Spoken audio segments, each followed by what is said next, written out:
This is the brief on the Chisinau Declaration and European migration.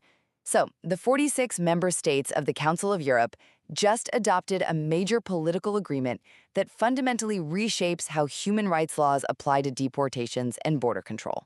First, we're seeing some serious legal wriggle room for deporting criminal migrants and failed asylum seekers. The declaration targets the European Convention on Human Rights, specifically Article 3's absolute ban on torture and Article 8's right to private life. It basically tells ports you can't block a deportation just because the receiving country has inferior health care or poorer socioeconomic conditions, placing a lot more weight on national security. Are these countries essentially trying to rewrite the human rights rulebook without actually changing the rules? Well, once that legal bar is lowered, the immediate question becomes, where do these deported individuals actually go? Second, the agreement gives a total green light to third country return hubs.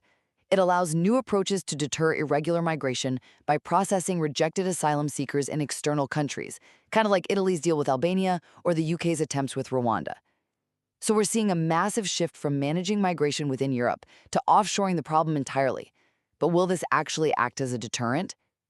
Finally, there is fierce pushback from civil society. Human rights organizations like Amnesty International and Liberty are absolutely condemning it, warning it threatens the post-World War II consensus and dilutes the absolute protection against torture. Is this a necessary modernization of a 1950s treaty or a dangerous slippery slope that treats human rights as optional? They argue you can't selectively weaken protections for migrants without endangering those rights for everyone. Ultimately, Europe is trading absolute human rights protections for stricter border control, setting up a legal battle that's going to define the future of the continent.